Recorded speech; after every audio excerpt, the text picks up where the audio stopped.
नमस्कार, स्वागत है आपका छत्तीसगढ़ के बुलेटिन में। मैं हूं आपके साथ केशी शुक्ला। रुक करेंगे खबरों का, लेकिन उससे पहले नजर डालेंगे सुर्खियों पर। मोदी सरकार का एक और राहत पैकेज, 4 कदमों से मिलेगी इकोनॉमी को बूस्ट। राज्य सरकार को मिलेगा 50 साल तक के लिए बिना ब्याज कर्ज। सीएम भूपेश बघेल का सीबी चीफ जस्टिस को पत्र, समय पर न्याय नहीं मिलना चिंता का विषय, सभी जिलों में बने फास्ट ट्रैक कोर्ट। मनमानी स्कूल फीस पर बड़ा फैसला, अब ट्रेजरी अफसर, शिक्षाविद व वकील मिलकर तय करेंगे फीस, स्कूलों को बताना होगा फीस बढ़ाने का आधार। बिलासपुर में कोरोना के बढ़ते मामलों पर तीखा हमला, नेता प्रतिपक्ष धर्मलाल कौशिक ने प्रदेश सरकार को घेरा। धमतरी के जंगल में मिला नरकंकाल, पूरे क्षेत्र में दहशत का माहौल, पुलिस मामले की जांच में जुटी। त्योहारों पर कोरोना का काला साया, मूर्तिकारों से उनकी कमाई पर काफी असर, नवरात्रि पर पड़ लगा ग्रहण, मूर्तिकार मायूस। आप देख रहे हैं के न्यूज, खबरों का सारथी। बढ़ेंगे खबरों में। प्रदेश में कोरोना के बढ़ते मामले को लेकर नेता प्रतिपक्ष धर्मलाल कौशिक ने सरकार पर निशाना साधते हुए आरोप लगाया है कि प्रदेश में कोरोना के मामले बढ़ने का कारण कांग्रेस द्वारा किए जा रहे प्रदर्शन और कार्यक्रम में भीड़ इकट्ठा करना है, जिससे कि कोरोना लगातार बढ़ रहा है। कांग्रेस के द्वारा लगातार जिस प्रकार से प्रदर्शन किया जा रहा है और निश्चित रूप से उससे कोरोना में वृद्धि हो रही है। अभी कांग्रेस के प्रदेश प्रभारी पॉजिटिव आया है, ये समाचार पत्रों में प्रकाशित हुआ है। मुझे लगता है कि इसमें जितने लोग उनके संपर्क में रहे हैं सबको 14 दिन के लिए क्वारंटाइन होना चाहिए, क्योंकि जनता इस बात को देखती है कि हमारे लिए सब नियम और कानून है, लेकिन जब बड़े लोगों की बारी आती है तो नियम कानून को किनारे कर दिए जाते हैं। बता दें कि कबीरधाम जिले में कोविड-19 के चलते छत्तीसगढ़ लोक कल्याण नाचो संघ के अध्यक्ष रामदास मानिकपुरी सहित संघ के सदस्यों ने अपने नाच पार्टी शुरू करने व आर्थिक सहायता राशि को लेकर जिला कलेक्टर को ज्ञापन सौंपा। वहीं संघ के अध्यक्ष ने कहा कि जिले में कोविड-19 के चलते छत्तीसगढ़ी नाचा पार्टी के सभी कलाकार बेरोजगार हो चुके हैं। नाचा गम्मत के चलते हुए हम लोग कुछ राशि प्राप्त कर लेते थे, लेकिन जब से कोरोना काल में लॉकडाउन के चलते हम लोगों के कार्यक्रम बंद हो जाने के कारण हम सभी कलाकारों को जीवन यापन करने में बहुत बड़ी कठिनाइयों का सामना करना पड़ रहा है, जिसके चलते समस्त संघ के सदस्यों ने जिला कलेक्टर से आर्थिक सहयोग के साथ छत्तीसगढ़ी नाचा को शुरू करने की मांग की।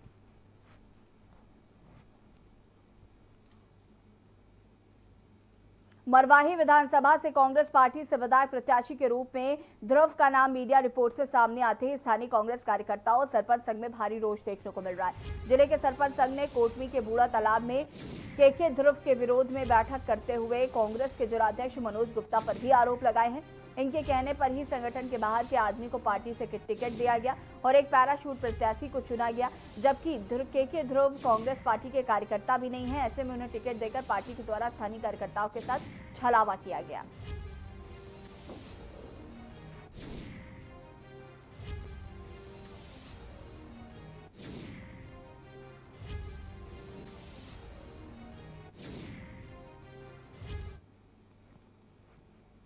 धमतरी के मगर रोड थाना क्षेत्र के अंतर्गत अंजोरा गांव के जंगल में नरकंकाल मिलने से पूरे गांव में सनसनी फैल गई। लोगों के बीच ये खौफ का विषय बन गया कि नरकंकाल किसका है। जानकारी के मुताबिक 13 सितंबर को ग्राम पारधी के रहने वाले एक शख्स की गुमशुदगी की रिपोर्ट थाने में दर्ज कराई गई थी। वहीं अचानक नरकंकाल पाए जाने पर पुलिस को शक हुआ कि कहीं वो गुमशुदा का शव तो नहीं, जिसके बाद पुलिस आगे की जांच में जुट गई।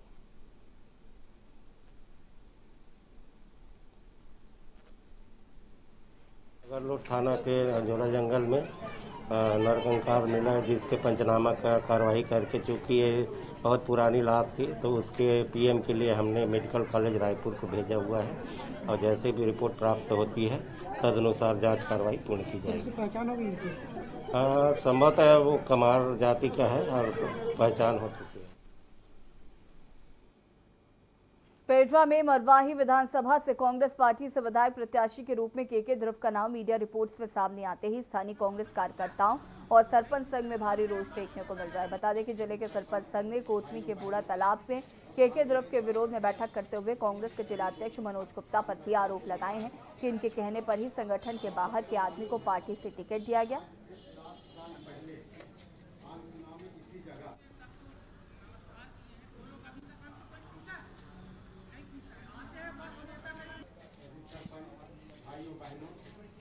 हमारे अभी जो अजीत जोगी जी रहे हमारे विधायक, उनके ख़त्म हो जाने से हमारे यहाँ उपचुनाव हो रहे मरवाही विधानसभा में अपने चुनाव का तैयारी हमारे मंत्री मिनिस्टर लोग, हमारे संघ के कार्यकर्ता लोग, सारे लोग तैयारी करें और हमारे जितने मंत्री नेता आए सब लोग तैयारी करें कि जो लोकल प्रत्याशी को दिया जाएगा। जी बगावत होगा ही। अगर सही आदमी को अभी चयन कर दिया जाएगा तो हम कांग्रेस के लिए कार्य करेंगे और भारी बहुमत से जिताएंगे। कितने सरपंचों का समर्थन है अभी? यहाँ पूरा 100 लोगों का सरपंच लोगों का समर्थन है। बालोद के किसान इस वक्त मौसम की मार से परेशान हैं। खराब मौसम के कारण उनकी फसलें बर्बाद होती नजर आ रही हैं। दरअसल बीते 1-2 दिन पूर्व हुई मूसलाधार बारिश के कारण फसलें बर्बाद होने लगी हैं। फसलों में धान की बालियां आ चुकी हैं और उसमें पानी की बूंदें पड़ने से वो जमीन पर गिर गईं।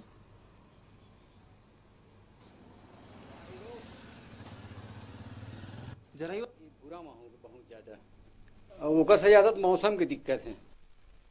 काट भी नहीं सकत हम ना, अब काट कर भी काट के तभी तो डाले जा सकते हैं, मगर कटाई किसे करबे? अब काट लेबे तो सुखाए की समस्या है, ये ज्यादा परेशानी सब है ना। उसमें पूरा पानी भरा हुआ है ना, और पानी भरा हुआ तो निकलने का साधन नहीं है ना, साधन नहीं है तो फसल नुकसान होना है, फसल पूरा डूबा हुआ है पानी में।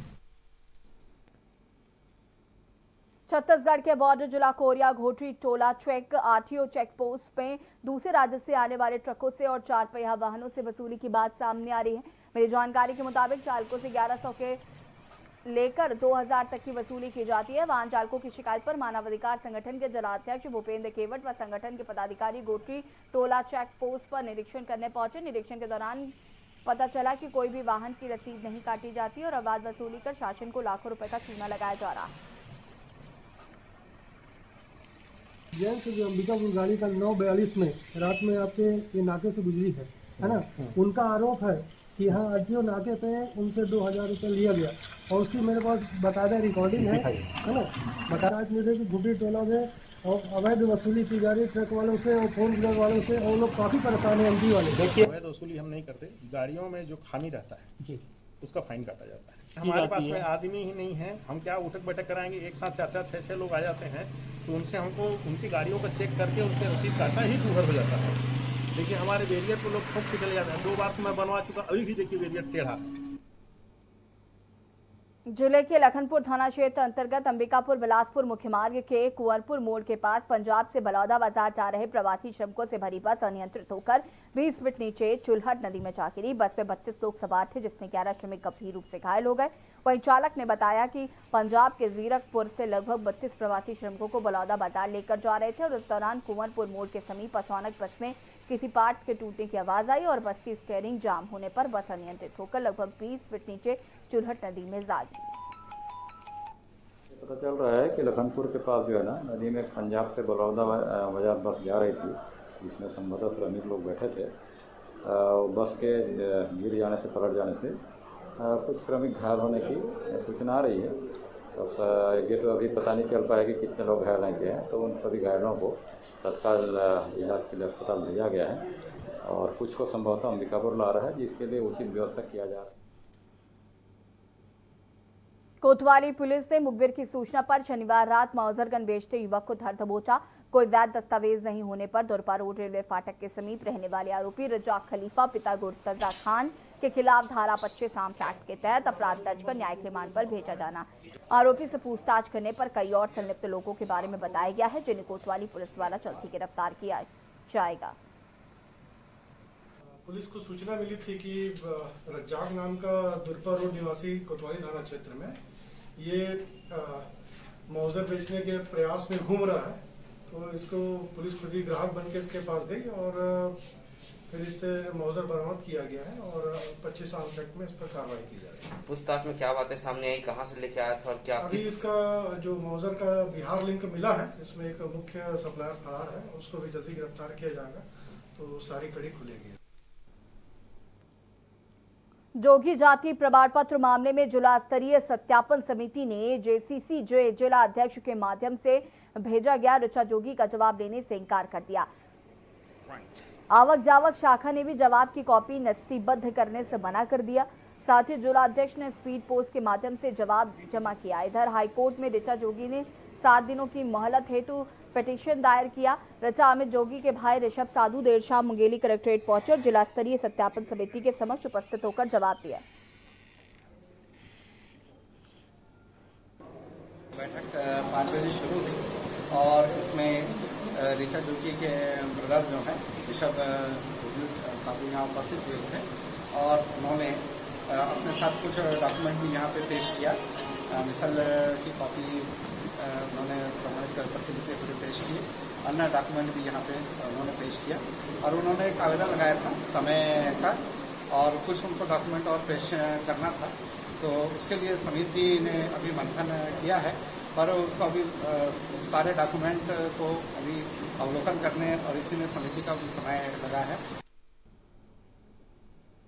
इस बार सभी त्योहारों पर कोरोना का असर पड़ रहा है। होली के बाद आई इस महामारी ने इस साल सारे उत्सव और त्योहारों पर जमकर प्रभाव डाला है। गणेश उत्सव पर भी महामारी की पूरी मार पड़ी थी। मूर्तिकारों से इनकी कमाई पर काफी असर पड़ा। दीपावली तक 6 महीने तक मूर्ति निर्माण कार्य में अपना समय देते थे, लेकिन इस बार मुश्किल से 1 महीना ही काम चला है, जिससे उनकी आर्थिक स्थिति खराब हो गई है। वहीं इस बार 60 से 70% का नुकसान उनको झेलना पड़ रहा है, जिससे उनको परिवार चलाना मुश्किल हो गया है। बता दें कि बेमेतरा जिले में करीब 50 से ज्यादा छोटी बड़ी पंडाल का निर्माण किया जाता था, लेकिन इस बार पंडाल की बात तो दूर, लोग पूजा भी नहीं कर रहे।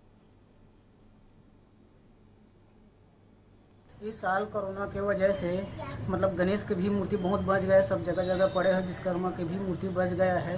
दुर्गा जी के हम लोग बनाए हैं, लेकिन गांव-गांव हमारे सिटी एरिया में मतलब ऑर्डर नहीं हो रहा है, मूर्ति बहुत बचा हुआ है। हम लोगों के यही काम है हर साल का, लेकिन हमारा रोजी रोटी नहीं निकल रहा है। हम लोग क्या करें बताओ।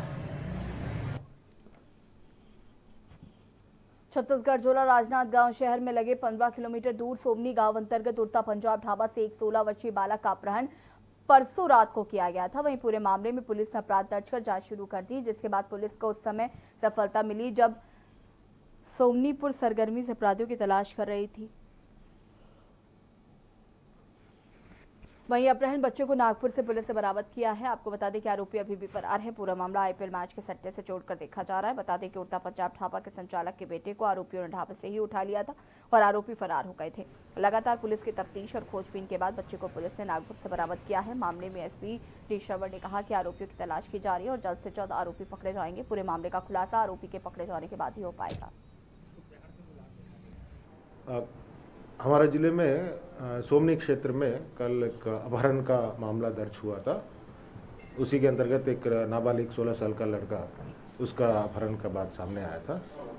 अभी हमारा राजनांदगांव पुलिस के द्वारा बच्चे को सकुशल और सुरक्षित उसको बरामदगी किया गया है और आगे का हमारा जो प्रकरण का विवेचना एवं आरोपी को जल्द से जल्द उनको गिरफ्तारी करके।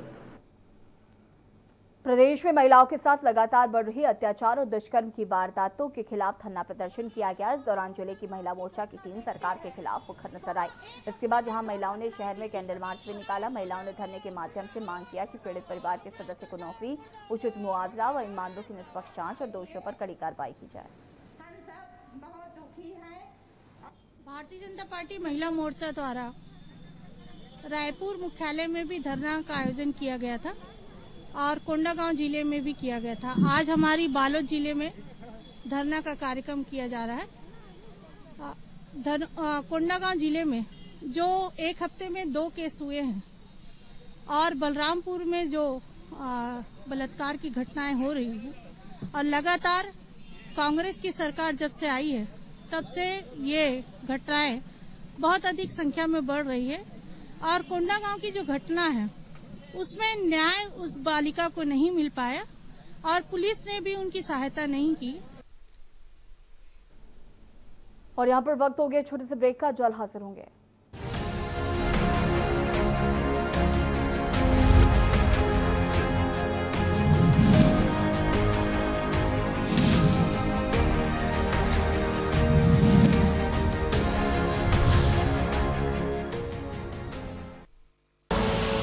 आप देख रहे हैं के न्यूज, खबरों का सारथी।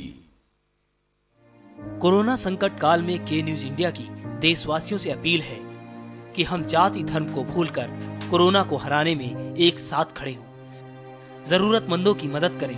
कोरोना के खिलाफ जंग में हम अपना योगदान दें। हम सब मिलकर लड़ेंगे और मिलकर जीतेंगे।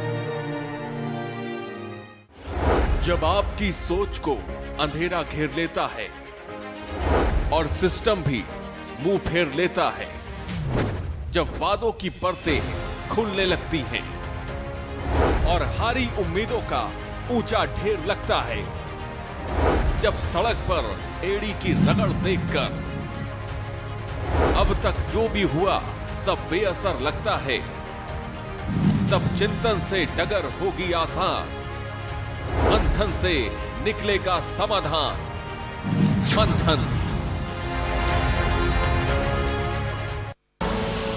आप देख रहे हैं के न्यूज, खबरों का सारथी।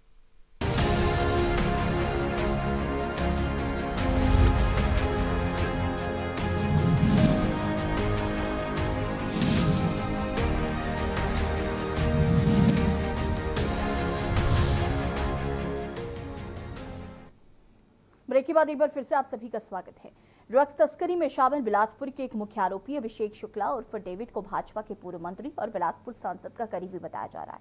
पूर्व मंत्री के साथ सोशल मीडिया में उसकी कई फोटो खूब वायरल हो रही हैं। अब इस मामले में जमकर सियासत हो रही है। शहर के विधायक शैलेश पांडे ने इस मामले में पूर्व मंत्री अमर अग्रवाल पर तीखा प्रहार करते हुए उन्हें बहरूपिया तक कह डाला। बताया जा रहा है कि अभिषेक शुक्ला लगातार 10 सालों से ड्रग्स पेडलिंग कर रहा था और राजनीतिक दबाव के चलते उस पर कार्रवाई नहीं हो पा रही थी। भाजपा सरकार में मंत्री रहे अमर अग्रवाल और वर्तमान सांसद अरुण साव की भी अभिषेक के साथ जन्मदिन मनाते हुए तस्वीरें सामने आ रही हैं।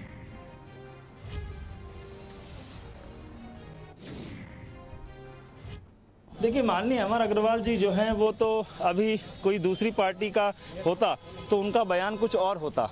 उनकी पार्टी का कार्यकर्ता कोकीन को ये सब स्मगलिंग करना और ये सब करने में पकड़ा गया तो एकदम संतों जैसा बयान देना शुरू कर दिया। हम तो सार्वजनिक क्षेत्र में हैं। अभी दूसरी पार्टी का कोई कार्यकर्ता होता तो अभी कुछ और बयान देते। तो ये सब बहरूपियापना जो है वो बहरूपियापना जो है वो सबको ही जानता है। केक कटवाया था उस कोकीन बेचने वाले के साथ। तो ये इनका चाल चरित्र जो है भारतीय जनता पार्टी का सबको ही जानता।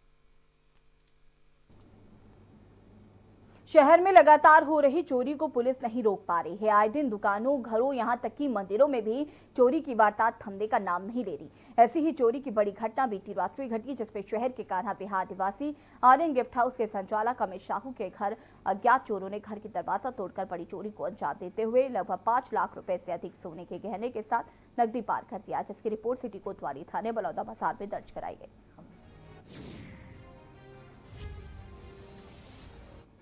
दिनांक 9-10 की दरमियानी रात्र की घटना है।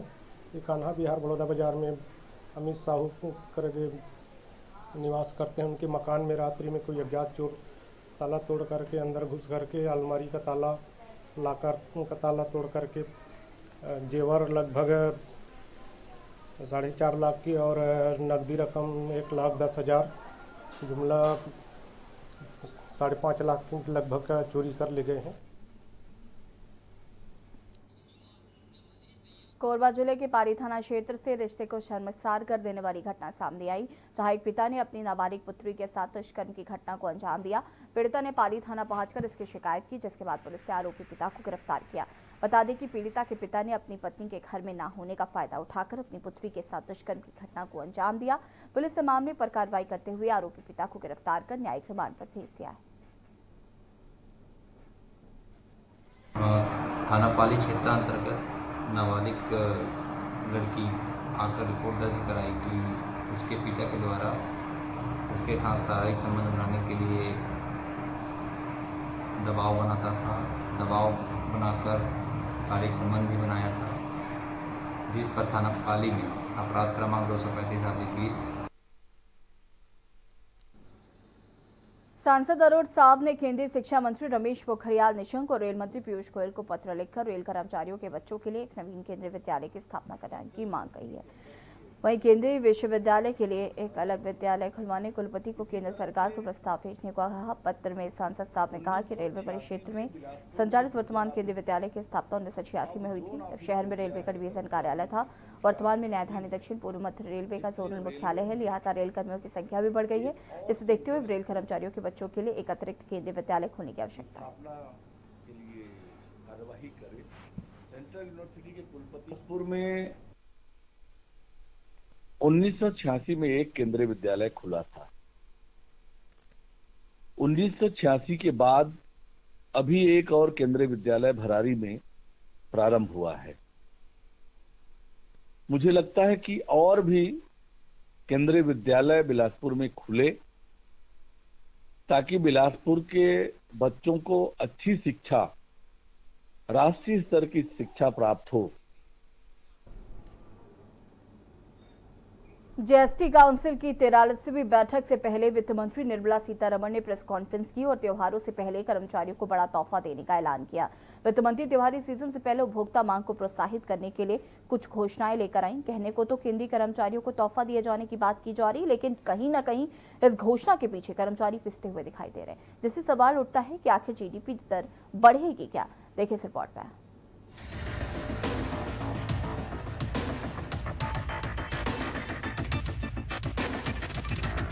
काउंसिल की 43वीं बैठक से पहले वित्त मंत्री निर्मला सीतारमण ने कहा कि मांग को बढ़ाने की दिशा में खर्च किए गए अग्रिम में राशि दी जाएगी। उन्होंने कहा कि एलटीसी कैश वाउचर योजना और स्पेशल फेस्टिवल एडवांस योजना शुरू की जाएगी। एलटीसी व त्योहारों के लिए एडवांस से 36,000 करोड़ रुपए की अतिरिक्त उपभोक्ता मांग पैदा होगी। वहीं राज्यों को अतिरिक्त पूंजीगत व्यय से 37,000 करोड़ रुपए की उपभोक्ता मांग पैदा होगी। इस तरह कुल 73,000 करोड़ रुपए की उपभोक्ता मांग पैदा होगी। Is on the LTC cash voucher scheme. You're all aware that government employees and many organized sector employees have had their jobs protected, their salaries protected, and as a result, some initial indications show that savings have increased. Special festival advance scheme अगले 6 महीने के लिए उपलब्ध है। इस योजना के तहत केंद्र सरकार अर्थव्यवस्था में मांग को प्रोत्साहन के लिए अपने सभी कर्मचारियों को एक मुश्त 10,000 रुपए का विशेष त्योहार अग्रिम देगी। राशि को 31 मार्च 2021 तक खर्च करना होगा। यह प्रीपेड रुपे कार्ड के रूप में दिया जाएगा और कर्मचारी 10 किश्तों में इसे जमा करा सकते हैं। Reviving it just this one time, and this time we are giving 10,000 rupees for all central government employees, irrespective of their position, rank, gazetted, non-gazetted, it doesn't matter, 10,000 rupees. And this shall be repaid in 10 installments. Back again, they would give it in 10 installments. वित्त मंत्री के बयान के बाद जो तथ्य सामने आए हैं, उसमें यही कहा गया है कि कैश वाउचर्स से केंद्रीय कर्मचारी कोई भी सामान को खरीदने और सर्विस के लिए कर सकते हैं, लेकिन उसे एलटीसी की रकम का 3 गुना खर्च करना होगा। कर्मचारियों को वो भी सामान खरीदने होंगे जिन पर 12% या उसके ऊपर जीएसटी लगता हो। सामान सिर्फ जीएसटी रजिस्टर्ड वेंडर्स से ही खरीदना होगा। कर्मचारियों ने जहां खर्च किया है उसकी इनवॉइस भी दिखानी होगी, तभी उसे छूट मिलेगी। इसके अलावा केंद्रीय कर्मचारियों को मिलने वाली 10 दिन के लीव इनकैशमेंट को भी खर्च करना होगा। ये सारे खर्चे उसे 31 मार्च 2021 तक करने होंगे। ये सभी खर्चे और खरीद का पेमेंट डिजिटल मोड में ही होना चाहिए। मान लीजिए छोटे राज्य नए प्रोजेक्ट लाने में ही डरते थे कि उनके पास कैपिटल एक्सपेंडिचर करने के लिए पैसा नहीं होता था, तो उनको भी और बड़े राज्यों को भी इससे बल मिल पाएगा। और इसमें 31 मार्च 2021 समय सीमा रखी गई कि उसके पहले आपको ये खर्च करना होगा। जब इससे पहले खर्च होगा तो अर्थव्यवस्था में जब पैसा आएगा तो इससे और गति अर्थव्यवस्था को मिलेगी और इससे आगे भी बढ़ावा मिलेगा। वित्त मंत्री ने घोषणा करके कर्मचारियों के हितों की बात का ऐलान तो कर दिया है, लेकिन इन सब में कर्मचारी जो कोरोना काल के संकट से उभर नहीं पाए हैं, उसके सामने 3 गुना टैक्स का सरकारी दंड के रूप में भुगतान करना पड़ेगा। स्पेशल डेस्क के न्यूज।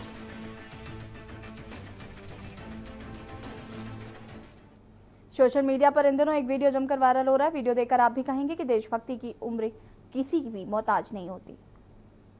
ऐसे करो, फिर से करो एक बार। विश्राम, सावधान, सैल्यूट। सोशल मीडिया पर इन दिनों एक वीडियो जमकर वायरल हो रहा है। वीडियो देखकर आप भी कहेंगे कि देशभक्ति उम्र की मोहताज नहीं होती। लद्दाख के चुशुल गांव का एक वीडियो वायरल हो रहा है। वीडियो में एक छोटा सा बच्चा आईटीबीपी के जवानों को बहुत ही जोश के साथ सैल्यूट करता नजर आ रहा है। बच्चे को सैल्यूट करता देख वहां मौजूद जवानों ने बच्चे को सही से सैल्यूट करना सिखाया। सिखाए जाने के बाद बच्चे ने फिर से जवानों को सही से सैल्यूट किया।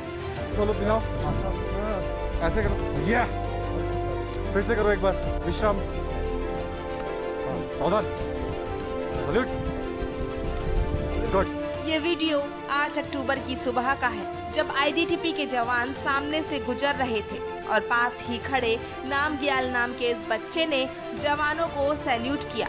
वीडियो में जवान बच्चे को बता रहे हैं कि पैर खोलकर नहीं, पैर मिलाकर सैल्यूट करो।